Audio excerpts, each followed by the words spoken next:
Hello friends, welcome to யூனிவே. பூரி மசாலா செய்ய போகிறேங்க. வாங்க எப்படி செய்யலான்னு பார்க்கலாம். உருளைக்கிழங்கு மசாலா செய்யறதுக்கு அரை கிலோ உருளைக்கிழங்கு எடுத்துருக்குறேங்க. குக்கரில் வச்சு உப்பு போட்டு வேவிச்சுக்கலாம்.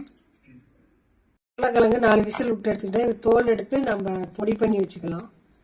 ஸ்டவ் பற்ற வச்சு சட்டி வச்சுருக்குறேங்க. ஆயில் ஊற்றிக்கலாம்.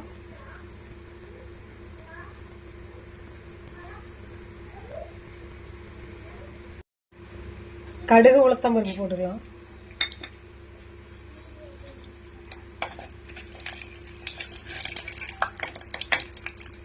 ரெண்டு ஸ்பூன் கடலைப்பருப்பு,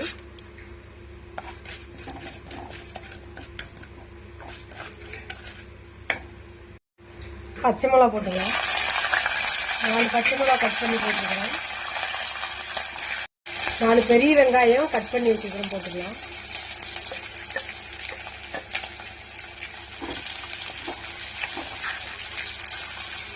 ஒரு கொத்து கருவேப்பிலை, வெங்காயம் வதக்கி விட்டுக்கலாம். வெங்காயம் நிறையா போட்டாலும் பூரி மசாலாவுக்கு நல்லாயிருக்கும்.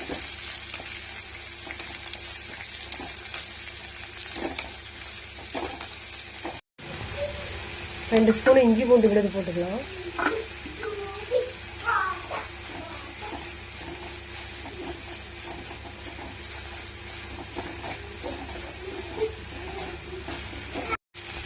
வதங்கிறதுக்கு 1 ஸ்பூன் தூளுப்பு போட்டுக்கலாம்.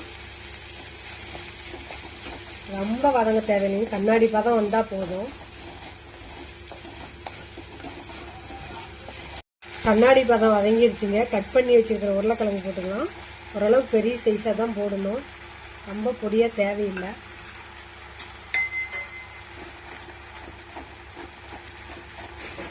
கொஞ்சம் மஞ்சத்தூள் போட்டுக்கலாம்.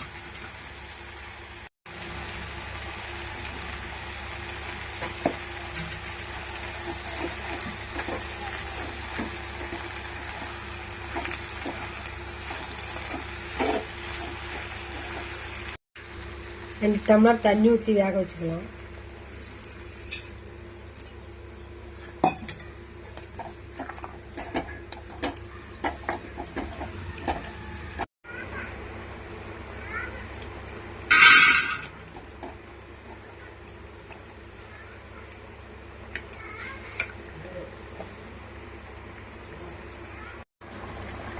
கட் பண்ணி வச்சு கொத்தமல்லி தழை கொஞ்சம் போட்டுக்கலாம்.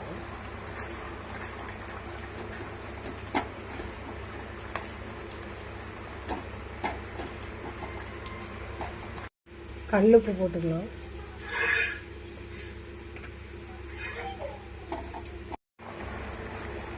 ரெண்டு ஸ்பூன் கடலை மாவு கரைச்சி வச்சிருக்கிறேன், அதை ஊற்றிக்கலாம்.